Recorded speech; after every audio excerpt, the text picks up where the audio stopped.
Hello. ये जी। हाँ जी। I am so sorry, मैंने ऐसे बीच में आपको फ़ोन किया है सर। आपका नंबर मेरे को कहीं से मिला था। अभी मैं ये काफ़ी दिन से मैंने सोचा भी आपसे थोड़ी हेल्प ले लूँ। मैं बीच में काफ़ी आपको ट्राई करना चाह रहा था, आपका नंबर था नहीं सर। ये आ, बनवाना था तो मैं वहाँ भी गया भी था। इंटरव्यू इंटरव्यू सब हो गया वो, लेकिन मिल नहीं रहा है। भाई साहब, पहले तो आपको मेरा नंबर कहाँ से मिला? नहीं और आपका अगर नम नहीं, आपको मेरा नंबर दिया किसने? आई एम सॉरी और सर। अगर और इसमें मैं क्या करूंगा? अगर नहीं हो रहा तो भैया मेरा क्या काम है इसमें? कहीं और ट्राई कीजिए आप। मतलब मैंने आपसे इसलिए फ़ोन किया था, मैंने तो आपको एक वजह से फ़ोन किया था नहीं नहीं, सर। मेरे मेरे पास क्यों फोन किया आपने? जो आपका काम नहीं हो रहा वो वहां जाके कराइए, मैं क्या करूंगा इसमें? नहीं सर, उन्होंने तो मना कर दिया है कि नहीं हो पाएगा। उन्होंने मना कर दिया तो मैं क्या करूंगा इसमें? तो आप करा देते सर। नहीं, मैं नहीं करा सकता ना। ये जो काम जिसका है वही कराएगा। मैं नहीं करा सकता ये काम आपका। आप वहीं पे जाके ट्राई कीजिए। Sir I am sorry but sir कुछ ले दे के नहीं, इसमें अगर आप। सॉरी? ये क्या बदतमीजी है? क्या ले दे के? जो काम मेरा नहीं है उसके लिए मेरे को फोन कर रहे हो? मेरा सर कुछ नंबर ले लिया पैसे कहीं मैं से अगर तुमने? आपके घर पहुंचवा दूं, मतलब आज ही पहुंचवा दूं अबे मतलब। गधे साले, तू मेरे को रिश्वत दे रहा है? तेरे को पता है तू क्या बात कर रहा है? सर वो 2 मिनट के अंदर अंदर करवा सकता हूँ मैं। हिम्मत कैसे हुई तेरी रिश्वत की बात करने की मेरे से? सर क्योंकि आप सरकारी एम्प्लॉय हो इसलिए मैंने क्यों? रिश्वत की बात कर ली। तो क्या क्या क्या सारे सारे सरकारी एम्प्लॉय रिश्वत लेते हैं? तो फिर ये कैसे हो गया कि हर मुसलमान टेररिस्ट हो गया? तो फिर ये कैसे आपने पोस्ट कर दिया कि हर मुसलमान टेररिस्ट होता है, इनको देश से निकाल दो? आपके बताने से पहले ही मैं इस बात को मानता हूं कि हर सरकारी आदमी रिश्वत नहीं लेता। मैं इस बात को लेकर बहुत शर्मिंदा हूं सर, कि रेडियो पे आने के बाद मुझे इस तरह की बातें करनी पड़ रही हैं। जब मैं आया था ना रेडियो में, तो मैंने ये सोचा था कि सिर्फ हंसी मजाक करेंगे, किसी को समझाने की जरूरत नहीं पड़ेगी। कितनी अच्छी बात है आपकी कि आप एक गवर्नमेंट एम्प्लॉय हैं तो आप रिश्वत से नफरत करते हैं, जो कि करनी भी चाहिए। लेकिन इतनी ही नफरत एक दूसरी कम्युनिटी से, जो कि आपके साथ रह रही है, जो आपके साथ रहती थी और रहेगी। साहब, मैं रेडियो मिर्ची से नवीद बोल रहा हूं, और मुझे लगा कि मैं इस तरह आपको समझाऊंगा तो शायद आपकी समझ में आ जाए। फेसबुक का एक पोस्ट शेयर करने से आपका कुछ नहीं है सर, है ना, जिसमें यह लिखा हुआ था कि मुसलमान हिंदुस्तान से मोहब्बत नहीं करते, मुसलमानों को हिंदुस्तान में रहने का कोई हक नहीं है। इस चीज को आपने शेयर कर दिया। मुसलमान टेररिस्ट नहीं है, टेररिस्ट का कोई मजहब नहीं होता। अब मैं कैसे समझाऊं उन लोगों को? एक एयरक्राफ्ट में एक मुसलमान के कैन मांगने से उसको मना कर दिया क्योंकि उनको लगा कि ये मुसलमान है, तो कैन के ढक्कन से वो लोगों का गला काट देंगे। मैं खुद मुसलमान हूं और इस्लाम कहीं से कहीं तक इस तरह की तालीम नहीं देता।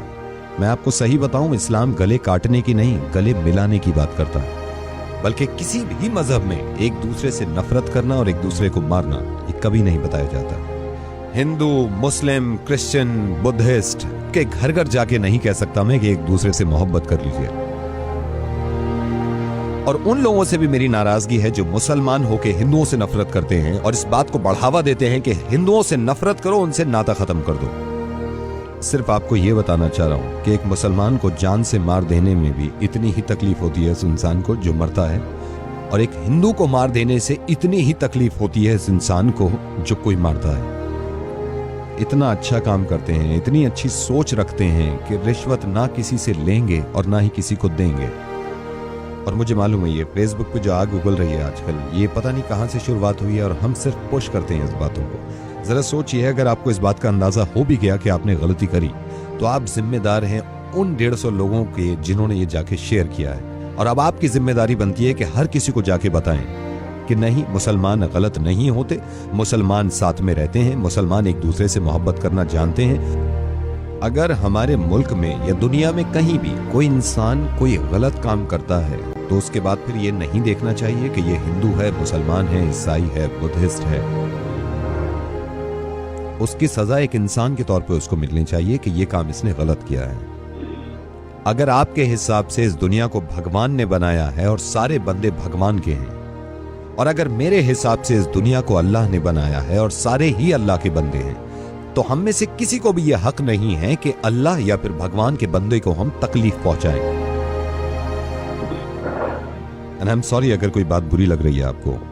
मुझे इस बात पे ही बहुत ज्यादा खुशी है। यह भी हो सकता था कि आप फोन डिस्कनेक्ट कर देते अगर आपकी जहनियत वैसी होती, लेकिन कहीं ना कहीं मुझे ये लग रहा है कि आप बात को समझ रहे हैं। आप इस बात को बिल्कुल गलत मत समझिएगा कि मैं एक मुसलमान होने की वजह से फोन कर रहा हूं। मैं एक इंसान होने की वजह से फोन कर रहा हूं। किस तरह दुनिया को ये समझाऊं कि कोई साहिबा अगर बुर्का पहने हुए हैं तो उनसे डरने की जरूरत नहीं है। किसी इंसान की अगर दाढ़ी है तो जरूरी नहीं है कि बॉम्ब उसके पास है, क्योंकि जो इंसान अल्लाह के खौफ से दाढ़ी रखता है वो किसी का दिल नहीं तोड़ सकता, बॉम्ब से तो क्या उड़ाएगा। फेसबुक में न जाने किसने ये शुरुआत करी थी एक इंसान के फोटो के साथ। मुझे इस बात से बहुत ज्यादा खुशी है कि मैं जिनके साथ काम करता हूं आधे से ज्यादा हिंदू हैं। 10 साल हो गए मुझे, 10 साल हो गए, आज तक छोटी सी शिकायत ना मुझे उनसे मिली ना उन्हें मुझसे मिली। इससे ज्यादा बड़ा एग्जाम्पल हो नहीं सकता हमारी मोहब्बत का।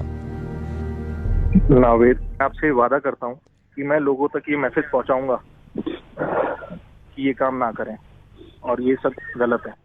बहुत बहुत शुक्रिया, धन्यवाद, थैंक यू सो मच। अब मैं आपसे कुछ कहना चाहता हूं जो सुन रहे हैं। एक दूसरे से इतनी नफरतें करने के बाद मुझे तो यही अंदाजा हुआ कि कोई हिंदू, कोई मुस्लिम, कोई ईसाई है।